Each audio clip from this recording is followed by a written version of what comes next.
I started paying rent when I was 16. It wasn't called rent, of course. My dad called it contributing like a man. My mom called it building character. I called it, quietly, internally, bullsh*t. I was still in high school, working evenings at a movie theater that smelled like popcorn and broken dreams. I'd bring home maybe $200 a week if it was busy, and every Sunday, I was expected to hand over $100. Just until you learn responsibility, Dad would say, watching football with a beer balanced on his gut. Your brother's helping out too. Mason, my older brother, was 19 at the time. Helping out, for him, meant occasionally mowing the lawn and borrowing Dad's truck to pick up Taco Bell for the family, on Mom's debit card. Meanwhile, I was scrubbing soda machines, folding greasy nacho trays, and getting yelled at by Karen-level customers over the lack of jalapenos. It wasn't just the money. It was the expectation. I paid rent, but still had a curfew. I paid rent, but couldn't paint my walls. I paid rent, but couldn't have friends over past 9 p.m. without approval, because it was still their house. But Mason? Mason got his room renovated when he turned 20. Full paint job, mounted flat screen, blackout curtains, new mattress. He called it the Maze Cave. He didn't pay rent. He didn't have a job. He was focusing on his app idea. Spoiler, the app never launched. He dropped out of college sophomore year, got into dropshipping, then crypto, then influencing. He failed at all three, somehow always with the confidence of a man who believed failure was a form of innovation. When I turned 18, I moved out. Not out of spite, just survival. I had $1,000 in savings, a mattress I rolled up with duct tape, and a Craigslist ad that led me to a one-bedroom above a nail salon. No one offered to help me pack. Mason said, "Oh dang, today's the move?" Dad grunted. Mom made a comment about hoping I wouldn't come crawling back when things got real. Things did get real. I learned how to unclog drains with baking soda, how to stretch rice into 3 meals, how to budget so hard that toilet paper felt like a luxury purchase. But the thing is, I liked it. The silence. The space. The freedom to sit on my floor at 2 a.m. eating peanut butter straight from the jar and not owe anyone a justification. I grew up fast.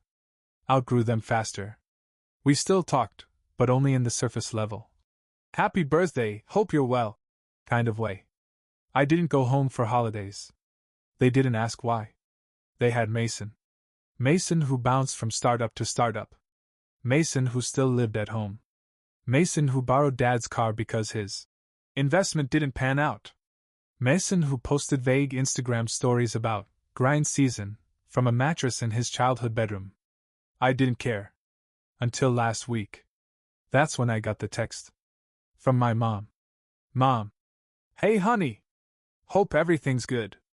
Quick question, do you think Mason could stay with you for a bit while he figures some stuff out? Just until he gets back on his feet? I stared at it. Laughed. Then stared again. Because suddenly, they remembered I existed. Suddenly, my 500-square-foot apartment, which they never visited, never helped furnish, never even asked about, was their safety net. And Mason?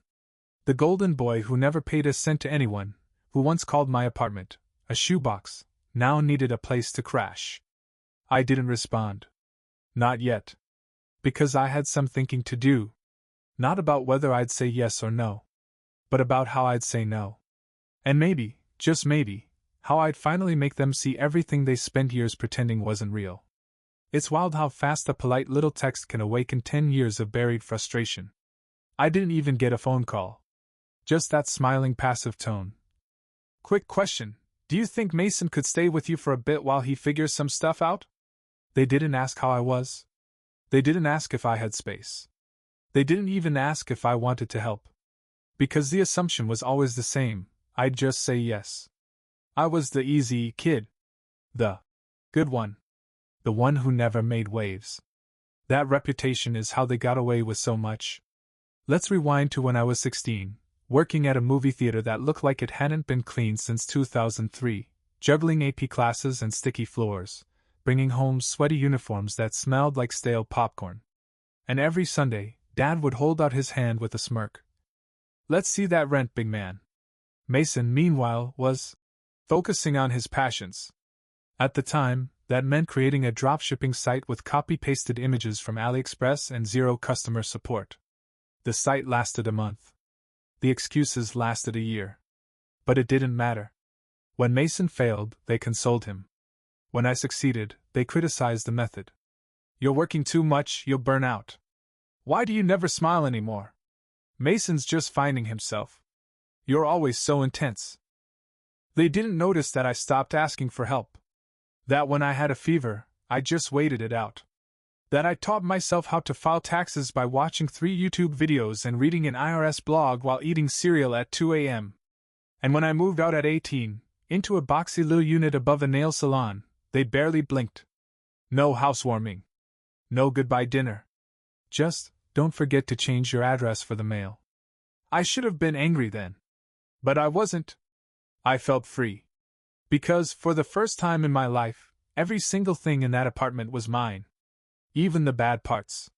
The leak under the sink, the peeling laminate floor, the off-brand fridge that made an ee sound like it was trying to summon a demon, all mine. But they never came to visit. Not once. Until now. Not to celebrate me. Not to reconnect. But to ask if I had a spot for Mason. Mason, whose gaming chair I helped carry upstairs when he moved into my old room, the room I was pushed out of when he dropped out of college and needed space to recharge. Mason, who once called my apartment a shoebox with Wi-Fi, and joked that I lived like a raccoon. And now, Mason needed a reset.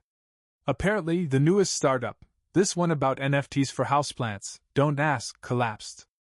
Along with it went the last of his investors, 2 of his friends, and his girlfriend, who posted a story of her tossing his Pokemon card binder into a fire pit. So naturally, it was time for me to step in. I didn't respond to the text for 3 days. On the 4th day, I sent this. "I'll think about it. But if we're going to talk about Mason moving in, there are some things I need to say first." What I didn't say? That I'd already started writing a list. Not of complaints, but of moments. Moments like when I got grounded for disrespect. Because I asked why Mason got a car for graduation and I didn't. Moments like when I was told to be grateful for what you have, while Mason posted vacation photos from Cancun, paid for with the family emergency fund. Moments like being told I was selfish for moving out without fanfare. I never told them how those moments added up. How being overlooked turns into being invisible. How silence becomes easier than trying to explain pain to people who call it being dramatic. But now I wasn't asking to be heard. I was preparing to be understood. Because this time, if they wanted something from me, they were going to have to listen first. The message I sent was short. Almost polite. But I knew what it would do. It was a match in a room filled with gas. 10 minutes later, I got a response. "Mom." "Of course, sweetie. Just want what's best for both my boys." Red heart. That emoji was a lie. It always had been. The heart was never for me. But now I had her attention. For once, I was the one steering the conversation. So I opened a new email and began typing. Not a rant. Not a letter full of rage or old accusations. Just facts. Memories. Moments. One per paragraph. Each one delivered with the precision of a needle. When I was 16, you told me I had to help out. That money was tight. So I gave you half my paycheck every week from my part-time job at the movie theater. A month later, Mason got a new gaming console for his birthday. You told me it was on sale. When I needed help paying for books my first semester at community college, you said you couldn't afford it. But 2 weeks later, you Venmo'd Mason $500 so he could visit his girlfriend in Atlanta. When I moved out at 18, no one asked if I had sheets. Or dishes. Or enough to eat. But when Mason moved home at 22, you painted his room and bought him a standing desk so he could work on his startup. And then, the one that stung the most to write. You never made space for me. You just filled my space with Mason. It wasn't angry.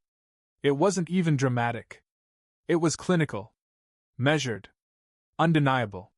When I hit send, I felt like I'd walked out of a fog I didn't know I was in. I waited. An hour passed. Then two. Finally, a reply. Mom, I'm sorry you feel that way. 5 words. That's it. That's all it took to remind me exactly who I was dealing with. I didn't need her to agree with me. But I hoped, naively, that maybe she'd at least acknowledge it. That maybe this time she'd say, I didn't realize it was that bad. Or I should have done better. But instead, I got the emotional equivalent of a shrug. A gentle gaslight wrapped in lowercase empathy. And 5 minutes later, Mom, still, I hope you can find it in your heart to let Mason stay. Just for a bit. He's really going through it right now. There it was. The pivot. Not even 10 minutes between. I'm sorry you feel that way, and can we still have what we want though? I didn't respond. Instead, I called Amanda. Amanda had been my best friend since high school. She once punched a kid in the hallway for calling me a human doormat. She also once broke into my old house to rescue my Xbox when I got grounded for asking why Mason never got grounded. She picked up on the first ring. Tell me you didn't let him move in. Not yet, I said. But they're pushing. Of course they are. They always push. Because you never push back. I did this time. There was a pause. You serious? I wrote it all down. I sent it to her. The money, the room, the silence. Amanda let out a breath. Okay, she said. I'm proud of you. Really. But just, remember, guilt is their love language. If that doesn't work, they'll try shame. If that fails, they'll play the martyr. I didn't laugh. She wasn't joking. She knew my family almost as well as I did. But you don't owe them anything, she added. Not your apartment. Not your peace. I nodded, even though she couldn't see me. Because I did owe something. To myself. For staying quiet too long. For trying to be so low maintenance that I vanished. For being so easy to ignore that now they were shocked I even had boundaries to begin with. This wasn't about Mason moving in. It was about me finally moving on. Even if that meant blowing up the old dynamics to do it. Mason texted me 2 days later. Mason. Yo bro, heard Mom reached out. Appreciate you being chill about this. Just need a place to crash while I get back on my grind, flex biceps. It was like watching someone trip and still try to high-five the ground on their way down. I stared at the flex emoji for a good 10 seconds before setting my phone down. Because that was Mason in a nutshell. Unbothered. Entitled. Breezing into every situation with the charisma of a guy who thinks he's doing you a favor by showing up broke. I didn't respond right away. Instead, I walked into my kitchen and started cleaning. I do that when I'm overwhelmed, scrub something. Sweep something. Organize spices alphabetically. And while I was lining up paprika and parsley, I remembered something. When I moved out, Mason posted a photo of his new space on Instagram. It was my old bedroom. Same layout. Same window. Same floorboards I once cried on after a brutal shift and a failed exam. His caption? Back in the crib. Recharge season. Success incoming, money with wings. No mention of me. Or the fact that his crib used to belong to the brother whose room he literally inherited like a discount heirloom. I pulled out my phone again. Reread his message. Just need a place to crash while I get back on my grind. Grind? The man was 28. His most recent grind was selling secondhand Funko Pops and starting a YouTube channel called Crypto for Kings. The only thing Mason had ever grinded was a PS5 controller. But I wasn't angry. I was focused. I replied. Me. Hey.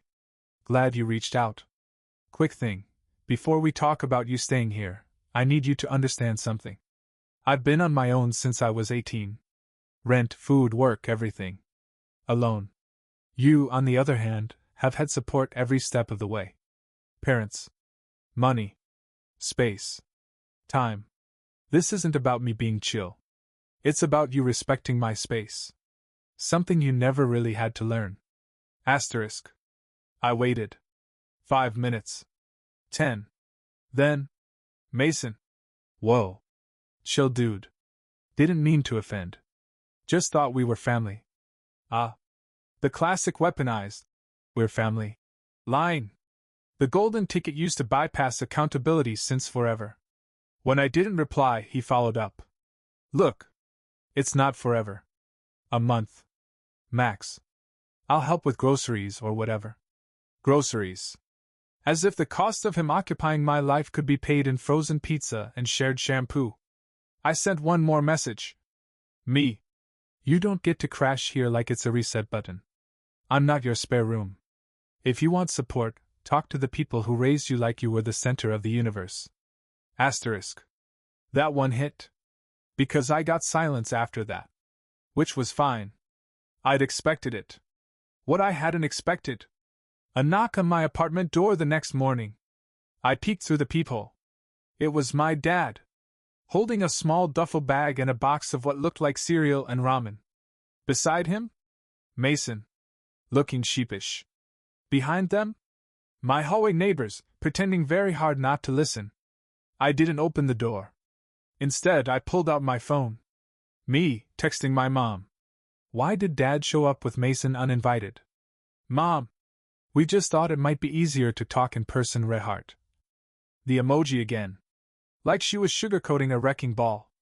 Amanda texted 5 seconds later, because apparently she'd already seen Mason post a blurry Instagram story captioned, "Big moves. Thankful. 100 points."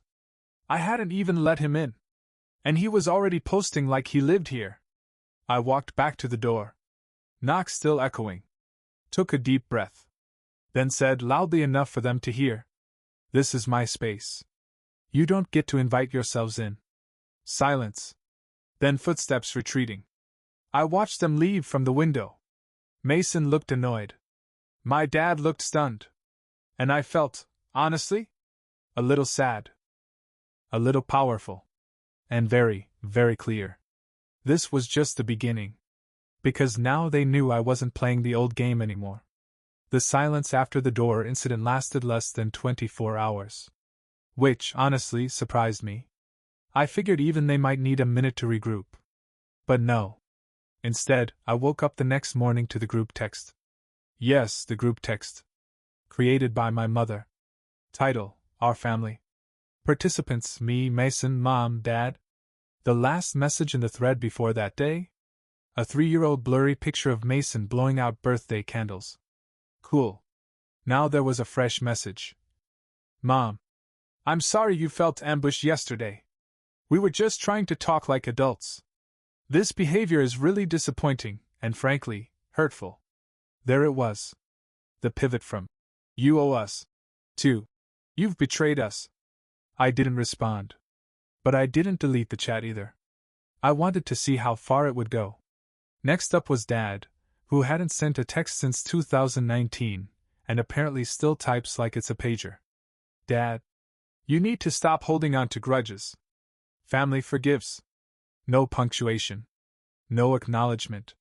Just a recycled proverb from a man who once grounded me for talking back, because I asked why Mason didn't have chores. Still, I held my ground. I put my phone face down, went to work, came home, and ignored the vibrating guilt machine until it ran out of battery. When I finally powered it back on, there was a new message. From Mason. Mason. Bro. This is getting out of hand. I was counting on you. Not cool to make me look homeless in front of Dad like that. He wasn't homeless. He was still living at home. The other home. With the people who enabled him for a decade. But I guess in his mind, being told, "No, by me equals exile." Amanda called me that night. She had already seen a cryptic post Mason had made online. It was a black and white selfie with the caption, "Sometimes the people closest to you let you down the hardest. But God sees." She snorted. I give it 2 days before he posts a Bible verse and a GoFundMe link. I laughed harder than I had in days. It was nice. Brief. But nice. Then came the email. Not from Mason. Not from Mom. From Dad. Subject line. A letter from your father. I braced myself. It wasn't long. Maybe 5 paragraphs. But it was a masterpiece of emotional manipulation. The first half was about how hard it's been watching the family fall apart. The second half was about how disappointed he was in me for turning my back on blood. And the closing line? We may not have been perfect parents, but we gave you everything we could. Maybe you should ask yourself what it says about you that you're so quick to turn away. I closed the email. Then reopened it. Then read it again. And this time, I didn't feel guilty. I felt insulted. Because that's what this was, really. Not a family reaching out in good faith, but a coordinated campaign to frame me as the problem. They had flipped the script. Mason, the failed influencer and serial reset button smasher, was the hurt son. And I, the kid who left without a fight, who never asked for a dime, who rebuilt his life one dishwashing job at a time, was now the cold, ungrateful villain. I forwarded the email to Amanda. She called instantly. Okay. We've officially entered Gaslight Theater, she said. I didn't disagree. They're not mad because you said no, she continued. They're mad because they don't get to ignore what they did anymore. That line hit me hard. Because for the first time, they had to look at me not as the default, yes, machine, but as a person. And they didn't like that. So now? They were rewriting history. Trying to turn self-preservation into betrayal. But here's the thing about villains in their version of the story. We're the only ones who ever force change. The next ripple came from the last person I expected. My aunt. Technically Dad's sister. Geographically distant, emotionally distanter. Her name was Linda, but we all called her Aunt L, like she was a rapper who gave birthday cards instead of mixtapes. She was the kind of woman who signed every Facebook post with her name, like she thought the internet was a fax machine. But she was sharp. Always had been. And now she'd entered the chat, literally. I got a private message on Facebook, timestamp 2:04 a.m. Aunt L. Just saw Mason's post. I've kept my mouth shut for a long time. But sweetheart, you are not the villain here. I stared at the message for a solid minute. Then checked Mason's profile. New post. A shirtless mirror selfie with a vague caption. You try your whole life to be good to people, and they'll still turn on you the moment they don't need you. Loyalty's a myth. I would have laughed if it wasn't so perfectly delusional. What loyalty? To what? His 2-month Twitch career? His NFT mentorship group that charged $20 a month for daily mindset tips? I messaged Andel back. Thank you. That means a lot more than you know. She replied instantly. I remember when you were 16 and working those late shifts.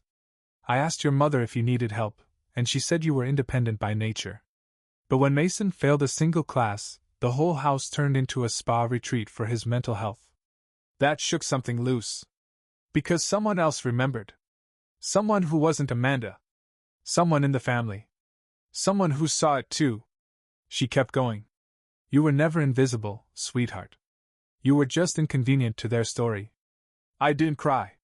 But I felt something click into place. A new voice. One not twisted by guilt or warped by proximity. That morning, Amanda sent me a screenshot of Mason's Instagram story. It was a Q&A box. Ask me anything. Yes, I'm okay, just going through it. RN Red Heart. And someone had asked, why aren't you living with your brother anymore? His answer? Can't live with people who don't respect your grind. Respect your grind? Sir, your grind was convincing grandma to invest in your app that literally just linked people to other apps. Respect? I offered him space and clarity. What he wanted was submission. And now he was realizing that. No. Wasn't a word I said softly anymore. Amanda texted me a single sentence. The castle is starting to collapse. She wasn't wrong. Because the next day, I got another email. Not from Mom. Not from Dad. From a former teacher. Mrs. Woodrow. 12th grade English. She was the one who noticed when I stopped doing homework because I was too tired from work. The one who pulled me aside, gave me a granola bar, and asked if I was eating enough at home. She wrote. Asterisk.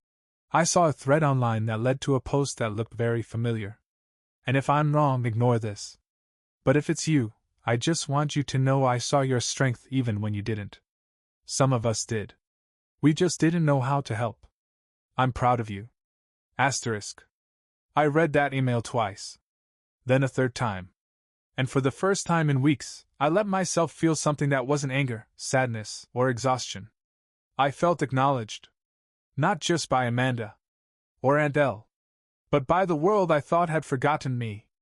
My voice, my refusal to play my old role, had made its way outside the house. And the cracks in the family narrative? They were no longer just emotional. They were visible. Mason was unraveling online. My parents were retreating into their group texts and emoji diplomacy. And I was standing still. Unbothered. Unapologetic. Scene.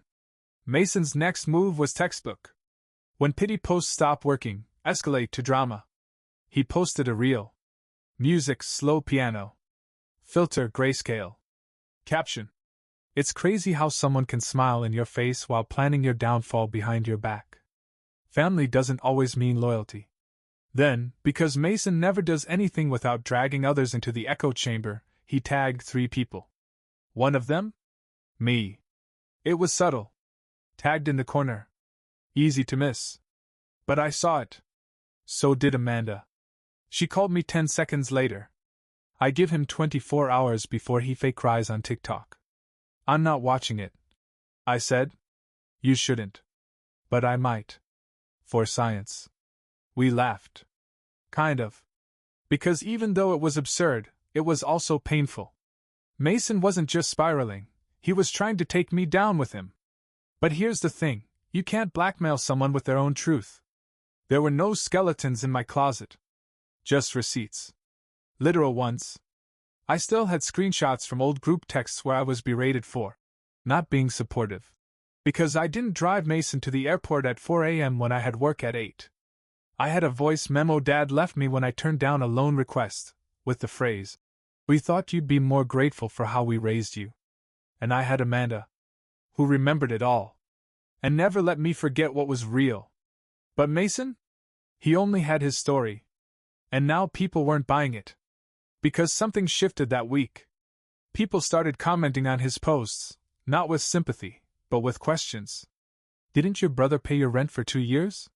Wait, is this about the guy who got you out of a crypto debt last year? Maybe don't shade the one family member who didn't abandon you. It spread. Not viral. But enough to shake him. Enough for him to delete the reel within an hour. I didn't say anything. Didn't gloat. Didn't respond. Just watched. And it kept unraveling. 3 days later, Amanda forwarded me a Facebook post from a mutual we hadn't spoken to in years. It was a screenshot of a conversation Mason had with someone, bragging about manipulating people to get rent money, calling it emotional leverage. The comments section was brutal. I didn't join in. I didn't have to. The narrative was breaking itself. At this point, Mom texted me. Solo. Mom, can we please stop all this? It's tearing our family apart. I read it twice. Then again. Because the irony was choking. They started it. They pushed me.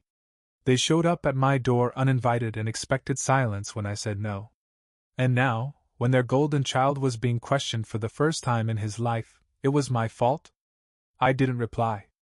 But I did get coffee with Aunt Elle. She reached out. Offered. Said she was in town. We met at a diner. Quiet. Booth in the back. She wore a denim jacket with a pin that said, "Introverts Unite." Separately. Icon. She looked me in the eye and said, "You don't need their approval. You needed to be seen. And now you are." I didn't cry. Not in front of her. But my hands shook a little when I picked up the mug. And I realized, this wasn't about Mason anymore. This was about survival. About who gets to write the story of what happened. For years I let them hold the pen. Now, I had my own. And the next chapter? It wouldn't include them unless I said so. Closure doesn't always come with fireworks. Sometimes it arrives in a whisper. A choice. Mine came on a Wednesday morning.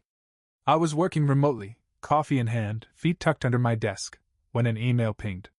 Subject line: a family reunion. From Mom. I didn't open it immediately. I knew what it would say. Some version of, "Let's move past all this." Or, "It's time to be a family again." No accountability. Just amnesia dressed up as forgiveness. A few hours later, Amanda texted me. "She sent it, huh?" I replied with a thumbs up. Then I opened the email. It was 3 paragraphs long. Mostly vague platitudes about unity and new chapters. An invitation to a barbecue at the house, complete with a smiley face and a promise Mason just wants to talk. They always want to talk. When they can't control the narrative, they beg for a rewrite.